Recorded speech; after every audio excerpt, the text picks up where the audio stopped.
હેડ હેડ મોકલાવું કારીગરને ચાણ આવશે યાર. હા ઘરનું મારા પૂરણ કરવાનું તને કીધું તું જ ખરું. ચલો આગે મોકલો.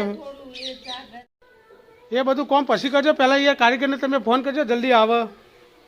હોય યાર, અને પાછો જેવો તેવો કારીગર ના મોકલતા, હારો મોકલજો.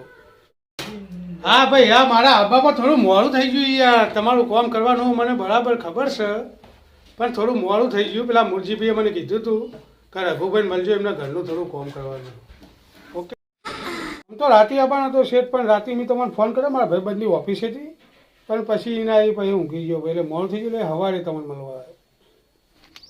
બોલો શેઠ, શું કામકાજ હતું તમારે? શું કામ કરવાનું ઘરનું? આપણે ભાઈ ઘરના પાછળ પૂરણ કરવાનું હ, અને બીજું બધું ઘણું કામ હ એ પછી કરજે તું, પણ પહેલાં પૂરણ કરવાનું હ. ના ના, ચૂરણ બુરણ નહીં લાવ્યો છે. તમારે જે કામ કરવાનું એ કહો, આપણે ચૂરણ બુરણ છો લાવીએ. તમે મંગાવી તો લાવો ચૂરણ. આ તો કોનનું બેરું ચાર્જિંગ લાગે મારું.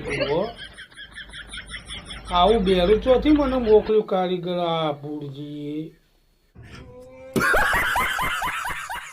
કલર કરવાનો હ, કલરે કરવાનો હ ઘરને કલર.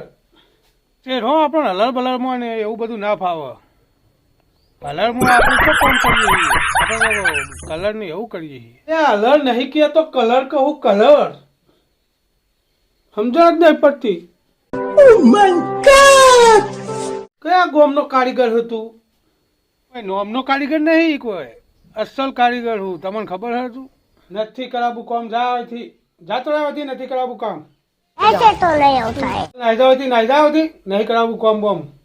જા નાઈદા. મારા બાપની શોગન હમણાં હું અને મારવાનો હું. પાયજામા નહીં પહેરતો, હું તો પેન્ટ શર્ટ જ પહેરું. તી તો મોથું ચડાવી દીધું, મોથું ચડાવતી લા ધોકો તો જો.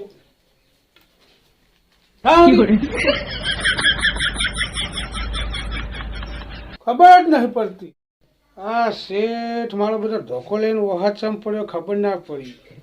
કશો વાંધો નહીં, ચલો આપણે હવે કોમ બોમ તો ના આલી તો કોઈ નહીં. આ રમેશ મહેતા સાહેબની કોમેડી જોવા દે મને તો. મારા બાપાએ મને બૈરી પૈણાવી છે.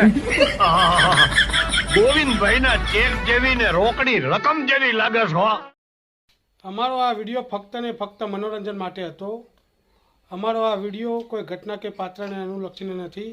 અમે દરેક કલાકારનું દિલથી સન્માન કરીએ છીએ અને કોઈ કલાકારના દિલને ઠેસ પહોંચાડવા માંગતા નથી.